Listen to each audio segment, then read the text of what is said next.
Yo, JD here, and as you can see, back on 2017 as usual. And for this video, this was a gameplay that was captured through my practice through the F1 Esports, which is the qualifying race, which is a link in the description to that. As for yesterday, the actual footage. But this was against Bono House. House, not Huis. I know Huis is wrong, but Bono House. Hopefully I've said that right. And he's someone who I've looked up to for so many years, someone I've watched in FSR. He's won it 5 times in a row, and to be in a lobby of him, as I said in my video yesterday, it's just something I just never thought would happen and always wanted to happen. I know you probably think it's a little bit cringy me saying this and everything, but honestly, he's someone I've been watching for so long, and I honestly think he's probably the best driver online. In terms of talent-wise, I think he's proved it in every game that he's been on. He won the Las Vegas E-Race last season, and where I think he won $250,000 if I'm not mistaken. So that was pretty insane. Obviously, winning an FSR, not many people can say they have a chance of doing that, but to win it 5 times in a row against people like Morgan Moran, David Greco, the likes of those drivers, just proves how good he is. And I was really thankful for him because I actually practiced all day for the esports by doing lobbies like this on dynamic weather, and my pace felt really good, but his pace was just absolutely insane. And I just thought I'd just show you the footage of the race we had because it was a pretty intense one, because our pace was literally exactly the same, and what I would say in the dry, it was identical, and whoever made a mistake pretty much lost. And we did so many lobbies on this day, full 25%. It was pretty much like this every single time. So we're going to show, I think for the first 2 laps on board here, where I can't break out of his DRS at all. Obviously you can see using the wheel. Appreciate everyone's comments that I had in yesterday's video. It was a really good response. Hopefully you enjoyed the race, and thank you for supporting me. People who have a different opinion, that's completely up to you, and I respect everyone's opinion. But thank you for the feedback and the support, and I'll do my very best. I'll be giving it everything I can when I go to the pro draft. I can't wait to race against the best drivers in the world like I'm doing right now and here, and to showcase of what I can really do, hopefully on a live stage, on a land setting stage. So, but coming back to this now, I was really under pressure and just really trying hard to just not make any mistakes, but knowing that I still pretty much have to push 100% of the time if I want to stay ahead. And this is really good practice for me, because I really do feel if you want to get better at a game, that you're going to have to race against people you feel are better than you, and that you're going to be not intimidated by, but just feel you're going to have to prove a point against them. And I know Bono hasn't really been playing this game. I know he's been playing it a lot recently, but I know he hasn't been playing F1 games previously. But I know his pace is very strong, and the level of driver he is, I know that he's going to pick it up very quickly. And from what I've seen in his other races and stuff so far as well. So he was someone I really wanted to impress, to try and just beat, because having this opportunity to race against him, I really wanted to just show what I could do really. So we're going to go into the pits now, going a little bit earlier. If it was dry in esports, if anyone on the PS4 is watching, I'd recommend probably going at the end of lap 7. I think that's probably the sweet spot in terms of actual strategy.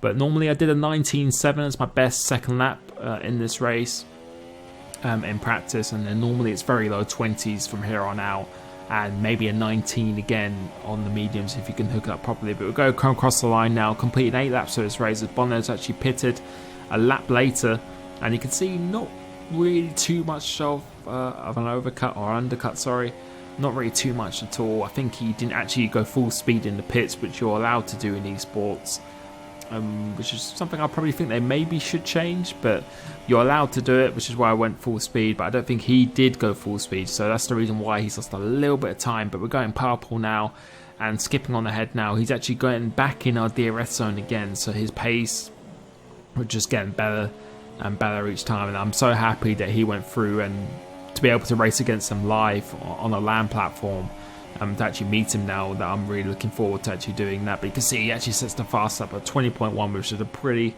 decent time. I say anything in the 20-0 or 19, high 19s. This is quite earlier on in practice. In fact, this is like on, I think, 2 days before the event, so 2 days or very early on in the practice session. So we got better and better, but this race just had to really be on point. And as I said, I feel if you want to get better at games, you need to really be challenging yourself against better players you think are better than you, to really just deal with that pressure, because at the end of the day, there's so many people who've got the same speed.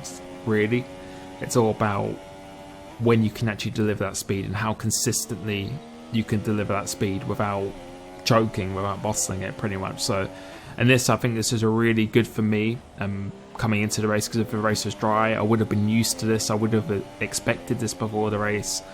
So I feel this is really good practice, and as I said, that's my advice to anyone who wants to get better, is just to race against better players and always pretty much go outside your comfort zone, because I definitely was not in my comfort zone at this point when I was doing this. But that's how I improved through the games. I've been playing these games since 2011. I played a little bit of 2010, but I didn't really play it seriously or online or anything at all. But 2011 is where I really started taking it seriously, playing it seriously online.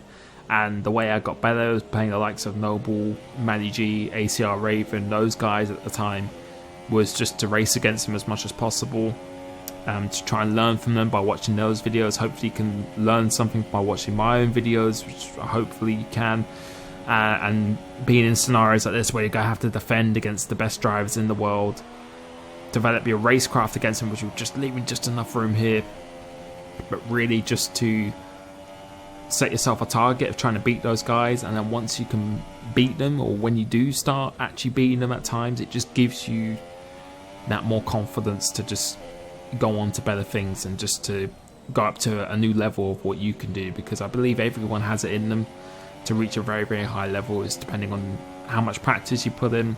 Typically for a league race, now I'd put in quite a few hours per week, maybe about 5 to 10 hours, I say, before the race. I'm not on the day, but just spread out throughout the days before. I'd say is probably an accurate thing. Back in 2013 days, when I really was at a lower level, but then really trying to improve my skill as much as possible, I was doing a social race every single night on 2013, 2012. I think I was doing 4 or 5 different league races a week at that point. So that's really where I've really had it built into me, to be honest. And this video here, it was, again, I think it's just a good example of what you should be doing in practice. I think this is a really good way to practice, going in against someone head to head who I consider to be on that completely level, and he was really, really pushing me to just try and go out of my comfort zone, as I said, and just really just try and just reach a new limit of what you can do. And any advice I say is to just give it time, give it patience, and just do what the best players are doing by watching their videos, what assists they're using, their setups, like mine if you want to take it. But just seeing how they approach races and just putting the time in, because it definitely takes time to be successful and to just reach that new level. So this race here was a really, really intense one. It wasn't really too much action, but I just really enjoy these kind of races where you're just having to never relax at all. You cannot relax or let up, because one mistake and that's it. And as I said, I think this is really good for me coming into the race, of dealing with that pressure. If I was in this scenario, as I said, this is something I'd already practiced, already experienced beforehand. And that's what it is. If you have these new experiences and you actually overcome these experiences, it just gives you more confidence. And at the end of the day, more confidence will just make you a better player. But we come across the line now to beat Bono House, and that was a really, really fun race with him, and it was just an honour really to race against him. I'll put a link to his Twitter down below. I believe he uses that. I don't think he has a YouTube channel. Well, I think he does have one, but he doesn't actually upload in it. But I would like to say thank you to him for practicing with me. Hopefully you learned something from this video. It was enjoyable with the consistency and stuff as well. Thank you for the support. Again, I always just really, really appreciate it, and hopefully I can meet a lot of you guys in the future in real life at Silverstone, at the Pro Draft, and just other events in future. So thank you so much. Subscribe for more videos from me, and I will catch you next time. Peace.